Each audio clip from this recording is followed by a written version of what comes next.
দিন কিংবা রাত থেমে থেমে মিসাইল ড্রোনের বিস্ফোরণে কেঁপে উঠছে ইসরায়েল। সোমবার রাতভর হামলা তো হয়েছেই, মঙ্গলবার সকালেও রাজধানী তেল আবিব লক্ষ্য করে অন্তত 20টি মিসাইল ছুড়েছে তেহরান। 5 দিনের পাল্টা অভিযানে ইসরায়েলে 380টি মিসাইল ছোড়ার দাবি খামেনি প্রশাসনের।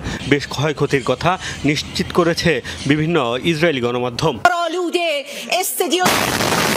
হামলা পাল্টা হামলায় আরও ভয়াবহ রূপ নিচ্ছে ইরান ইসরায়েল সংঘাত। সোমবার ইরানের রাষ্ট্রীয় টেলিভিশন সেন্টারে হামলার পর সেই উত্তেজনা আরও তীব্র হয়েছে।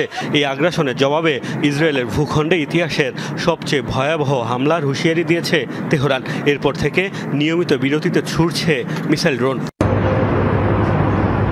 ইরান জুড়েও চলছে ইসরায়েলের তাণ্ডব। সামরিক স্থাপনার পাশাপাশি হামলা হচ্ছে বিভিন্ন বেসামরিক স্থাপনাতেও। ইরানের আকাশসীমার পূর্ণ নিয়ন্ত্রণ নেয়ার পর দেশটির বেশ অভ্যন্তরেও বিমান হামলা চালাচ্ছে তেল আবিব। সোমবার একটি রাষ্ট্রীয় টেলিভিশন চ্যানেলের ভবন ও হাসপাতালকে লক্ষ্য বানিয়েছে তারা। তাবরিজেও জ্বলছে আগুন। ইসরায়েলের আগ্রাসনে তেহরান সহ বিভিন্ন এলাকায় ক্ষতিগ্রস্ত বহু আবাসিক এবং গুরুত্বপূর্ণ স্থাপনা।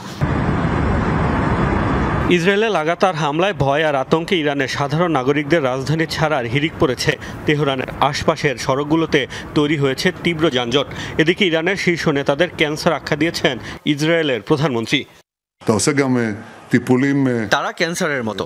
আপনি যদি জানতে পারেন ক্যান্সারের কারণে আপনাকে মরতে হবে, অবশ্যই আপনি সেই ক্যান্সার দূর করার পদক্ষেপ নেবেন, চিকিৎসা করাবেন। আমরা আমাদের অভিযান নিয়ে এখনই বিস্তারিত বলতে যাচ্ছি না, তবে আমাদের এখন অনেক পথ পাড়ি দিতে হবে। দুপক্ষের হামলা পাল্টা হামলায় সময়ের সাথে পাল্লা দিয়ে বাড়ছে হতাহতের ঘটনা।